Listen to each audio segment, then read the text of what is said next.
learning outcome. At the end of this session, students will understand how to participate effectively in a group discussion. Now, think about this question and write down the answer for this question in your course journal. So you can pause this video and write down the answer for this particular question in your course journal. The question is, write 5 traits required for a GD. Welcome back. So here's the answer. These are the skills or personality traits required for a GD. So the question is, what the HR manager looks for when he or she conducts a GD. So basically, these are the skills which the HR manager looks for when he or she conducts a GD. First comes communication skills, then team skills, general awareness of students, logical thinking and reasoning ability, leadership, listening skills, flexibility, assertiveness, initiative, creativity, attitude, and body language. So let us discuss these skills in detail now. So what traits are tested or what skills are tested? So here's the answer. Communication skills and body language. So a GD primarily tests candidates in communication skills. Candidates with poor communication skills are rejected.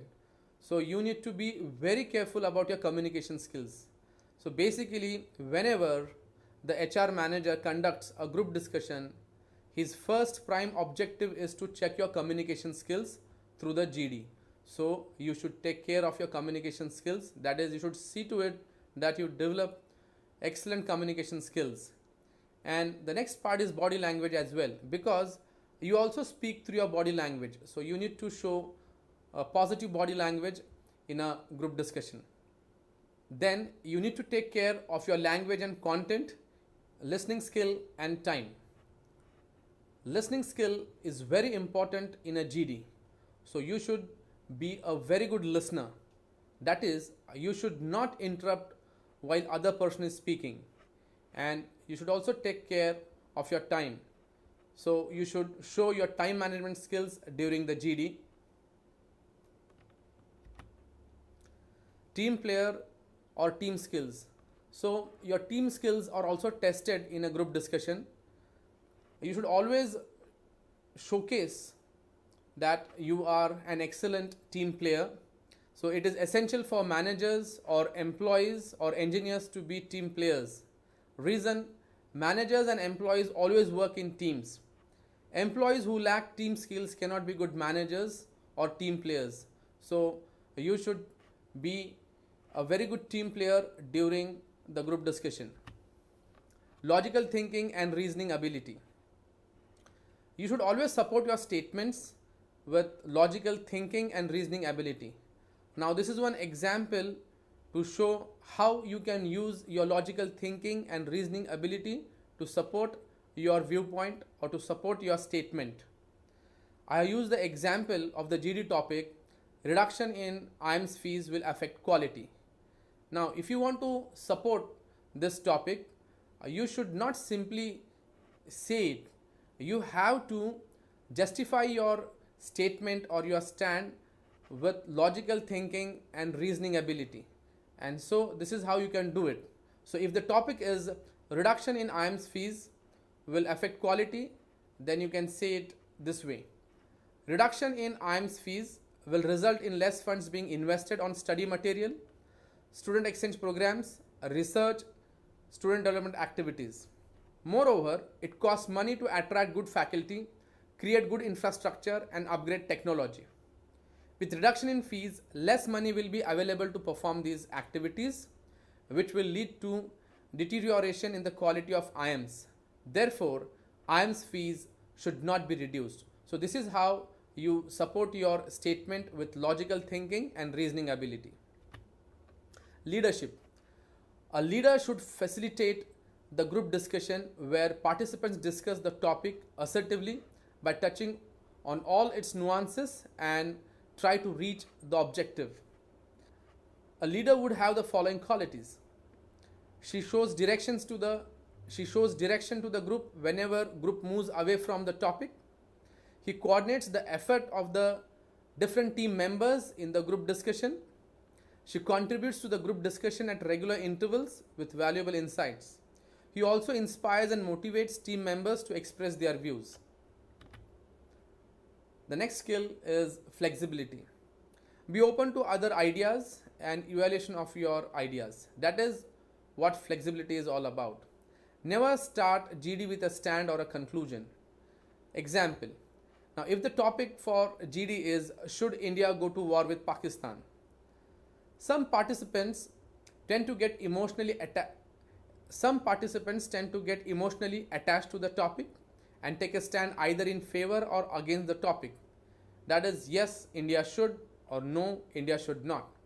By taking a stand, you have already given your decision without discussing the topic at hand or listening to the views of your team members. Assertiveness. Express your opinion in empathetic, positive and confident manner. Participants often confuse assertiveness with aggressiveness. Aggressiveness is all about forcing your point on the other person and can be a threat to the group. An aggressive person can also demonstrate negative body language, whereas an assertive person displays positive body language. So be assertive during a GD. Initiative. Students start a GD to get the initial kitty of points earmarked for the initiator. But that is a high risk, high return strategy. Initiate a GD if you are well versed with the topic. If you fumble, stammer or misquote facts, it may work against you. Remember, you never ever get a second chance to create a first impression. Creativity and awareness. Creativity. So creativity is an idea. Creativity and awareness. An idea or a perspective which opens new horizons for discussion on GD topic is always highly appreciated. And awareness of the micro and macro environment is very much essential for a GD. Awareness about your environment makes a good impression. So you need to be creative in a GD. Now let us discuss the structure of a GD. So there are 3 phases of GD. That is, the first part is initiation or introduction, that is the start. The second part is body of the discussion, that is the middle. And the last part is the summarization or conclusion, that is the end of the GD. Now we will discuss ways to start a GD to make a first good impression. So you can start a GD with quotes, definition, question, shock statement, facts, figures and statistics, short story and general statement. Now here are some examples of starting a GD. Now you can start a GD with a quote. If the GD topic is customer is king, you could quote Sam Walton's famous saying, there is only one boss, the customer, and he can fire everybody in the company from the chairman on down simply by spending his money somewhere else. You can also start a GD with a question. If the GD topic is should India go to war with Pakistan, so you could start by asking the following question. What does war bring to the people of a nation? We have had 4 clashes with Pakistan. The pertinent question is, what have we achieved? So this is how you can start a GD with a question. You can also start a GD with a shock statement. If the topic is the impact of population on the Indian economy, you could start with the following shock statement. At the center of the Indian capital stands a population clock that ticks away relentlessly. It tracks 33 births a minute, 2000 an hour, 48,000 a day, which calculates to about 12 million every year. That is roughly the size of Australia. As the current political slogan puts it, nothing is impossible when 1 billion Indians work together. You can also start a GD with facts, figures, and statistics. So here's the example for the topic China, a rising tiger. You could start with in 1983 when China was still in its initial stages of reform and opening up, China's real use of foreign direct investment only stood at $636 million. China actually utilized $60 billion of FDI in 2004, which is almost 100 times that of its 1983 statistics. So this is how you can start with facts, figures, and statistics. You can also start a GD with a small story or a short story. If the GD topic is attitude is everything, this can be initiated with a child once asked a balloon vendor who was selling helium gas filled balloons whether a blue colored balloon will go as high in the sky as a green colored balloon. The balloon vendor told the child, it is not the color of the balloon, but what is inside it that makes it go high. Yes, attitude decides altitude.